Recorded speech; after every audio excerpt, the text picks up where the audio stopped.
नारायण। मानस सरोवर अर्थात श्री रामचरित मानस रूपी सरोवर का वर्णन चल रहा है। रूपक के द्वारा उसकी विशेषताओं को बताते हैं।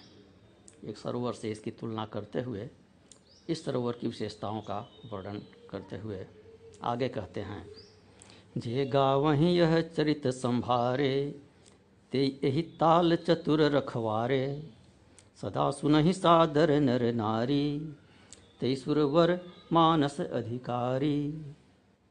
जो लोग इस चरित्र को संभाल कर गाते हैं, अर्थात श्री राम कथा को कहते हैं, वे ही इस राम कथा रूपी सरोवर के चतुर रखवाले हैं। और जो इसे आदरपूर्वक सुनते हैं, वे ही इस मानस के अधिकारी श्रेष्ठ देवता हैं। ध्यान देने की बात है कि यहाँ कथा के वक्ता को, कथा व्यास को रखवाला कहा और श्रोता को देवता कहा। श्रोता को वक्ता से ऊंचा स्थान दिया।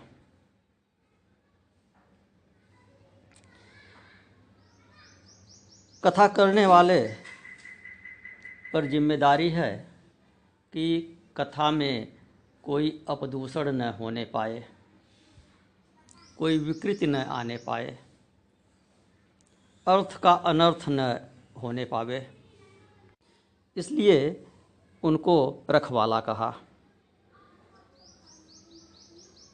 जैसे सरोवर में अलग अलग घाट होते हैं, पुरुषों के घाट पर स्त्री न जाएं, स्त्रियों के घाट पर पुरुष न जाएं, कोई गंदी वस्तु जल में न पड़ने पावे, यह सब काम रखवाले का है। तो इसी भांति श्रोताओं को अपने अपने मार्ग से चलने के लिए सचेत करना चरित्रगान करने वाले कथा व्यास लोगों का काम है। कथा में पिक एंड चूज थ्योरी न आने पावे कि कोई एक पंक्ति उठा लिए और उसके आधार पर निंदा करने लगे। ऐसा नहीं होना चाहिए। आजकल जैसे होता है, आधुनिक लोग, प्रतिक्रियावादी लोग, कथा की निंदा करने वाले लोग कोई एक चौपाई पकड़कर और उसी को प्रचारित करते हैं। उसके आधार पर बिना उसका पूर्वापर देखे हुए, बिना तारतम्य देखे हुए, बिना प्रसंग देखे हुए, उसके आधार पर राम कथा पर और रामचरित्र पर दोष मढ़ने लगते हैं। ऐसा कुछ न होने पावे, यह कथा व्यास की जिम्मेदारी है। पाठ में कोई उलट पुलट न होने पावे, मनगढ़ंत शब्दों को कोई न जोड़ने पावे, अर्थ का अनर्थ न होने पावे। इस चीज़ पर स्वयं भी ध्यान रखें और दूसरों को भी ऐसा करने से रोकें।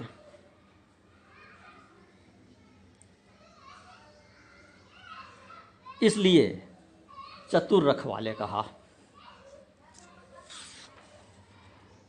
जे गावहीं यह चरित संभारे, ते यह ताल चतुर रखवारे। उनको चतुर रखवाला कहा। आदर के साथ जो नर नारी नियम पूर्वक नित्य सुनते हैं, वे उसी भांति रामचरित के अधिकारी हैं जिस भांति देवतागण मानस सरोवर के अधिकारी हैं। मानस सरोवर के अधिकारी जैसे देवता लोग हैं, वैसे ही इस रामचरित रूपी सरोवर के अधिकारी श्रोता लोग हैं। भाव यह कि यहाँ श्रोता का पद वक्ता से बड़ा है। वक्ता रखवाला है और श्रोता अधिकारी है। श्रोताओं की कुरुच से वक्ता बिगड़ जाते हैं और श्रोताओं की सुरुचि से वक्ताओं में सुधार भी होता है। तो श्रोताओं का भी दायित्व है कि वक्ता को गलत अर्थ करने से रोके,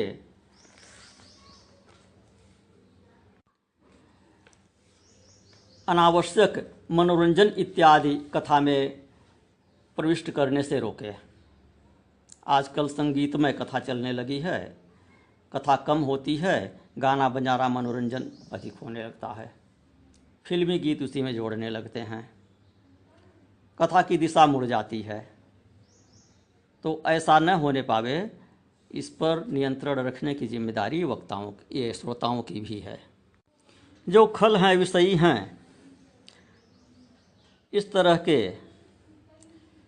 बगुले और कौवे इस सरोवर में नहीं आते, क्योंकि यहाँ घोंघा, मेढक, सेवार इत्यादि नाना प्रकार के जीव जंतु नहीं हैं। यह सरोवर स्वच्छ है।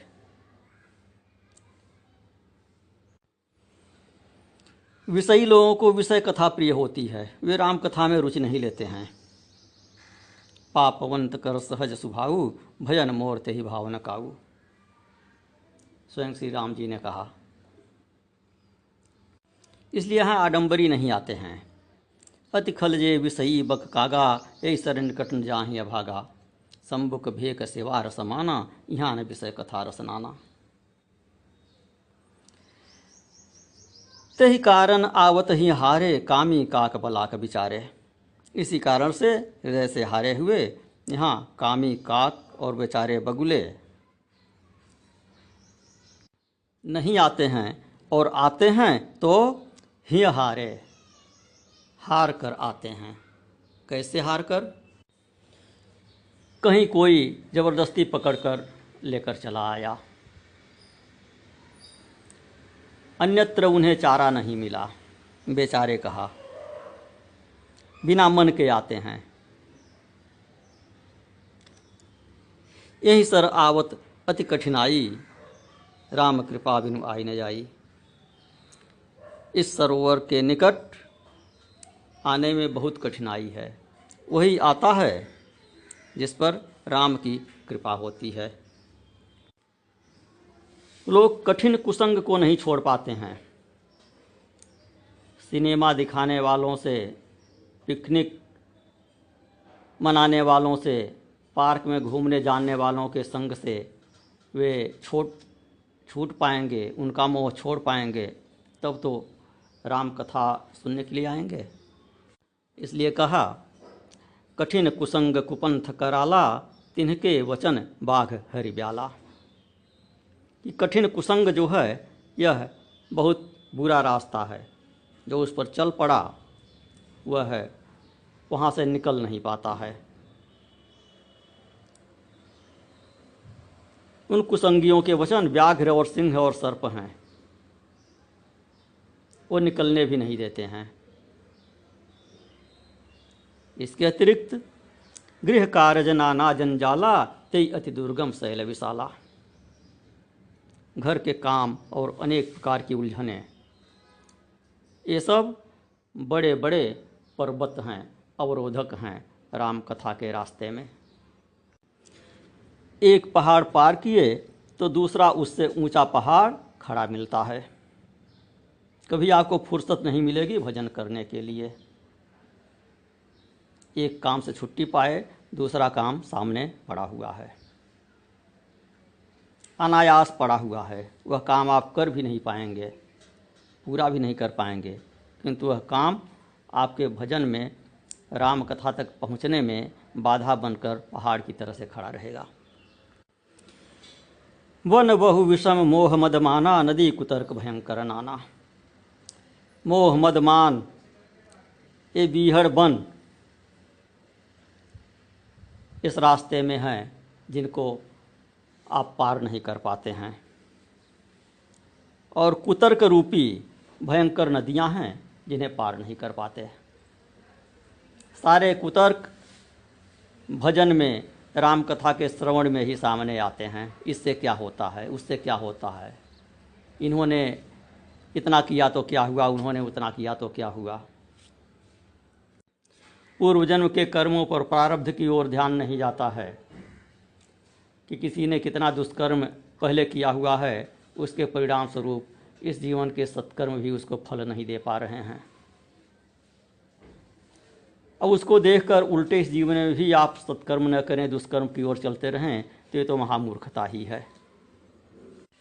इसलिए कहा कि जे श्रद्धा संबल रहित नहीं संतन कर साथ, तिन कह मानस अगम अति जिन्हिन प्रिय रघुनाथ। इन्हें श्रद्धा रूपी संबल नहीं है, जिनको संतों का साथ नहीं है और जिनको राम जी से प्रीति नहीं है, उनके लिए यह रामचरितमानस की कथा अत्यंत अगम है, उनको समझ में नहीं आएगी।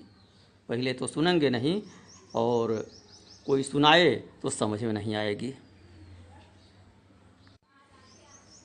तो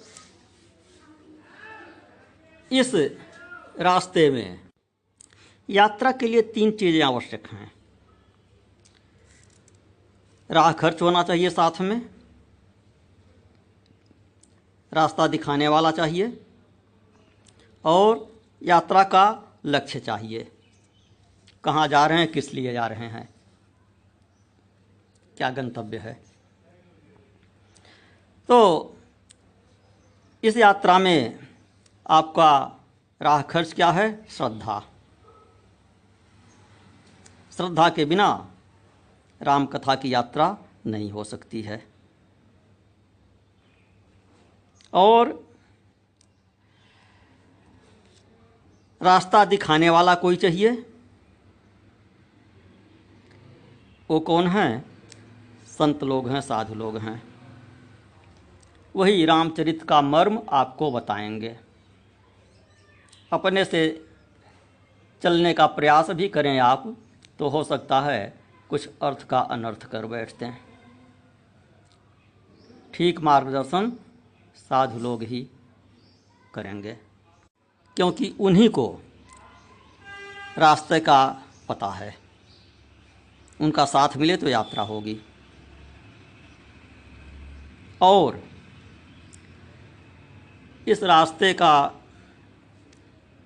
खतरा भी वही उठाएगा जिसको लक्ष्य में प्रगाढ़ श्रद्धा हो, लक्ष्य के प्रति, लक्ष्य प्राप्ति के प्रति दृढ़ हो। लक्ष्य प्राप्त क्या? जिसे अपनी प्रिय वस्तु पाने का उत्साह हो। कहाँ जा रहे हैं, किस लिए जा रहे हैं? तो इस रास्ते का गंतव्य क्या है? राम जी। तो जिसको राम जी प्रिय नहीं हैं, उसको कथा सुनने का कोई तात्पर्य नहीं है। जब राम जी में प्रेम है तो राम को पाने के लिए इस कथा रूपी मार्ग पर वह चलेगा।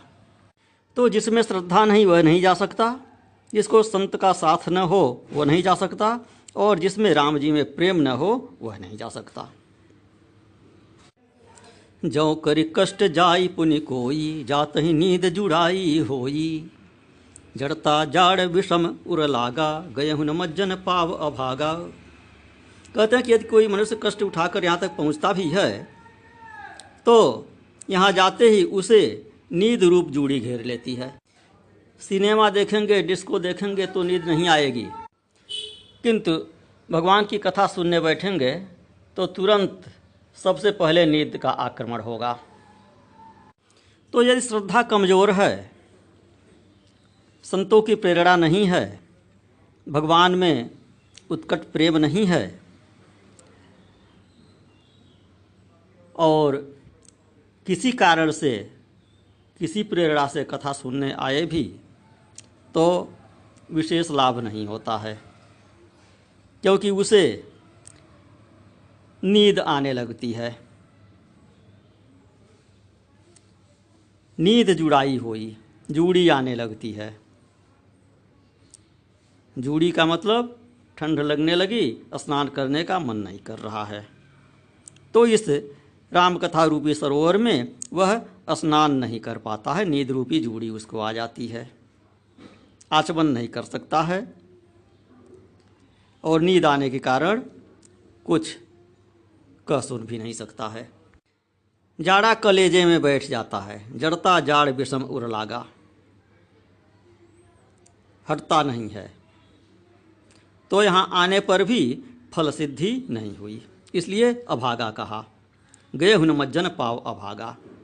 आ भी गए राम कथा में तो सो रहे हैं, झपकी ले रहे हैं, अथवा इधर उधर पंच की चर्चा करने लगे, तो यहाँ आकर भी उसका लाभ नहीं उठा सके।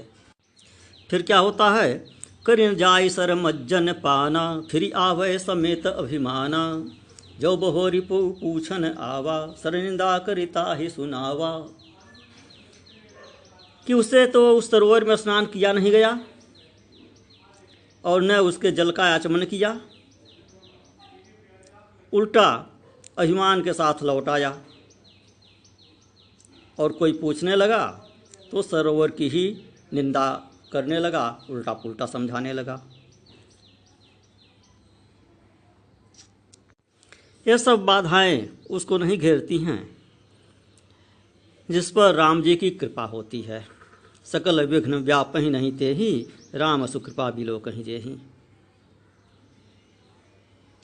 गोई सादर सर मज्जन करई, महाघोर त्रैताप नजरई। वही आदर पूर्वक इस सरोवर में स्नान करता है और महाभयंकर तीनों तापों से, दैहिक दैविक भौतिक तापों से वह उद्विग्न नहीं होता है।